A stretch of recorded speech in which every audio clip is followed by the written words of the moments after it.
Welcome to the video, guys. As most of you might know, the Ramonas are back on the case, trying to stop Brexit in any way they can, both on this side of the channel and on the other. As you might know, I covered both the letter from Ian Blackford and the UK's Ramonas to Michel Barnier and his response to them recently, along with the media fiasco the other week that was relating to the Prime Minister's chief advisor. Well, we have more reports out today that will explain why this is all happening. EU desperate for UK to fund bailout as economic collapse leaves Brussels on its knees. The EU is so desperate for UK trade following an economic collapse in the bloc that Brussels will beg Boris Johnson to extend the transition talks, according to a former Brexit Party MEP. Alex Phillips told Talk Radio that the UK risks shouldering the burden of huge EU bailouts if Boris Johnson is forced into extending the Brexit transition period. She said that the UK would be forced to pay billions to help fund the EU's immense bailout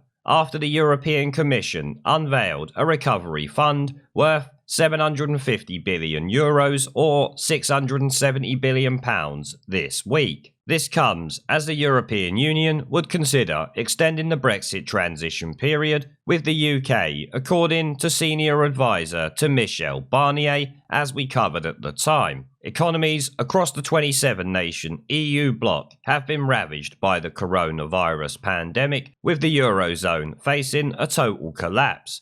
The European Central Bank has warned that the EU's single currency bloc can now expect an even worse downturn than previously forecast, which is also something I have said many times in multiple videos recently, as the data would suggest according to the people who are reporting it. Of course, these are always predictions, and like the Ramona predictions can always be wrong. But there are signs in the EU that the problems are not just economic and are social, along with multiple other factors. There was already mass calls yesterday for Italy to have a referendum on their membership of the European Union, so these economic woes will only add to that if you ask me. The ECB's president, Christine Lagarde, said the euro economy will shrink by 8 to 12%. Because of a sudden stop of activity caused by the pandemic, which is going to happen to everyone, but the EU is far more exposed by the fact there is 27 nations all intertwined together with rules that are going to prevent them coming out of this situation as well as an independent nation, which is why Boris Johnson might well be heading for a no-deal Brexit now,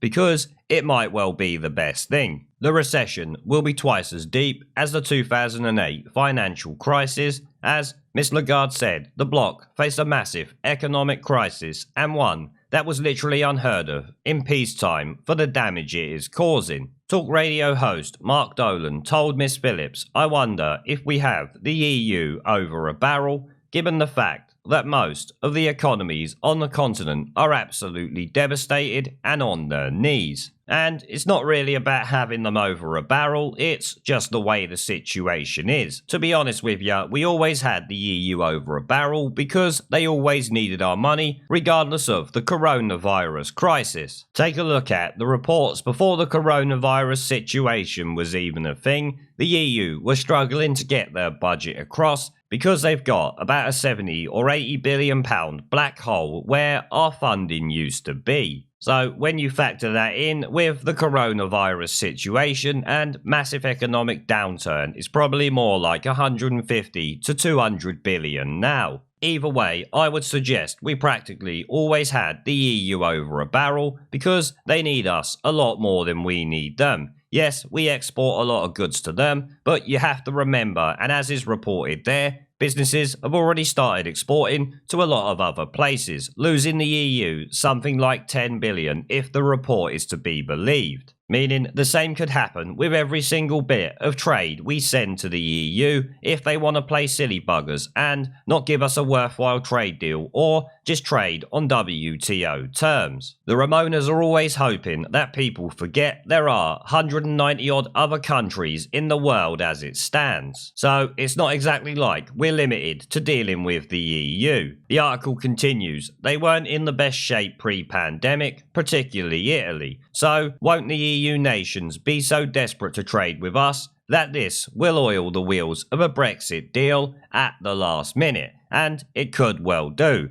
But it could also be Boris Johnson's plan to go out with no deal and then make a trade deal afterwards, because I feel, and many others do, that it would be the quicker way of going about it, as it would light a fire under the EU's arse and get them to actually work out a deal. The former MEP responded to his question though, it depends if they forced us to extend the transition period. We end up entering the next multi-annual financial framework, which means we essentially still contribute to the EU budget, which, as I said in my video the other day, is probably why the Ramonas are stepping up their campaign to try and delay Brexit or stop it if they can. He continued though, don't they need those contributions? And it keeps us in a close orbit, so we would be liable to contribute to any huge bailout, something I have pointed out many times and statistics were read up on. It could end up costing us something like 4.6 trillion if we stayed in the EU. As, remember, any amount of time we stay in the EU, we have absolutely no control of the laws that are passed over us like we did before. There cannot be a single day more of extensions, that is for sure. Mr. Barnier's advisor, some prick, said this week that there are still huge challenges to overcome before the end of the transition period. He also agrees with the UK's chief negotiator David Frost in saying there was little chance of a deal on fishing being agreed by the June 30th deadline. Well, that is fine, we'll keep our fish, you find somewhere else to fish, or come in on terms that we decide. You know, the usual way things like this are done. It is understood that a high-level political summit between Boris Johnson and the European Commission President Ursula von der Leyen back next month will be crucial for any decisive compromise. The meeting, in the middle of June, is now almost certain to take place after talks on a trade deal floundered, as I covered at the time. Earlier this month, Mr. Frost accused Brussels of treating the UK as an unworthy partner by offering a low-quality trade agreement that he says would force the country to bend to the EU norms. Britain's chief negotiator repeated this week that the government would not ask for an extension and pledged that any request by the EU for one would be rejected, as it would by the British people, because if the Tory government didn't reject it, we soon would reject the Tory government quicker than you could say snivelling shitweasel. Now before I go, I've started doing live streams and uploading gaming content on my second channel.